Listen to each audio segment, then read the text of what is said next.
So, while we're going through these, I got a couple questions for you. How long have you been with Goose? Let's see, about 4.5 years now. I worked at, I was the head brewer at Deschutes in Bend, Oregon for 5 years. And then before that, I worked for a brewery in Portland called Portland Brewing Company. I was there for 14 years, 9 of those as head brewer. And then starting in 88, I began my paid brewing career at a little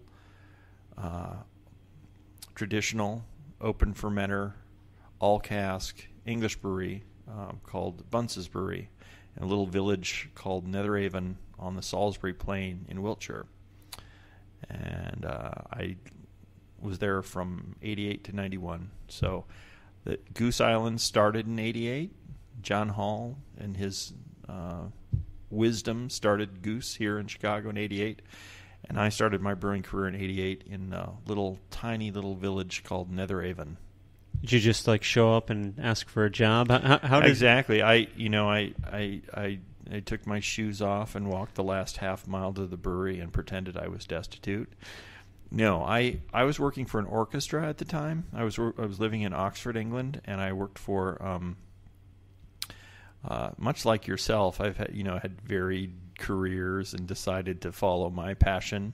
I am I'm a huge classical music fan, and I worked for the Oxford Pro Musica, which was a chamber orchestra in Oxford, England, and that was my summer job when I was in college. So that's what happened. And then I just decided I was surrounded. I lived in a house with a lecturer, and he's a family friend, and they let me stay there for free. Thank goodness, because the orchestra couldn't pay me much of anything. But I made friends with one of the lodgers there. They took in lodgers at this house they had, and he, what a great guy he is, and we still are in very good contact with each other. But our love of beer launched into a friendship, and I got to meet all his crazy friends from Oxford, and they accepted me into their cliquish little group, stupid American kid that I was. Anyway, but the only thing that we did was drink beer and occasionally eat, and we were always in search of the latest and greatest and most interesting pubs.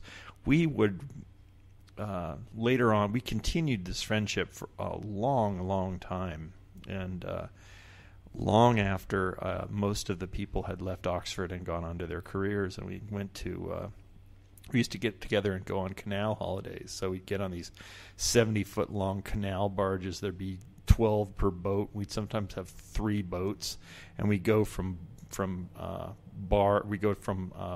canal pub to canal pub. But and we used to get the good beer guide out, and we just find the name of the stupidest pub in the world and just go find it.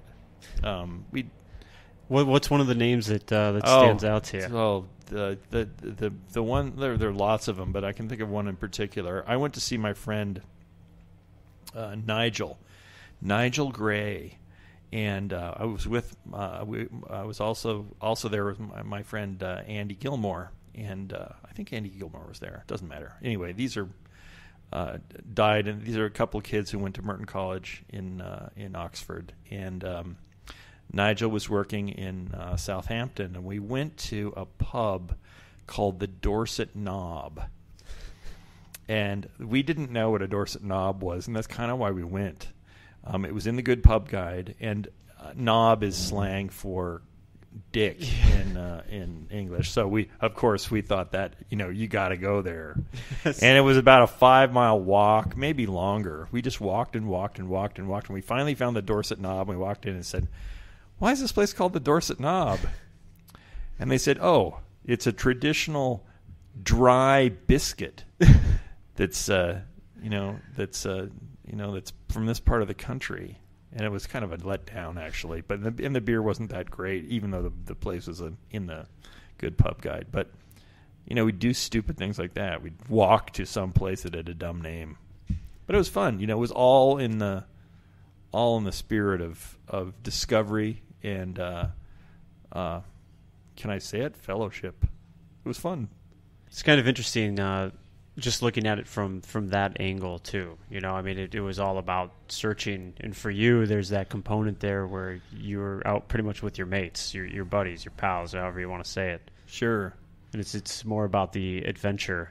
It was also about the drinking and excess, too. We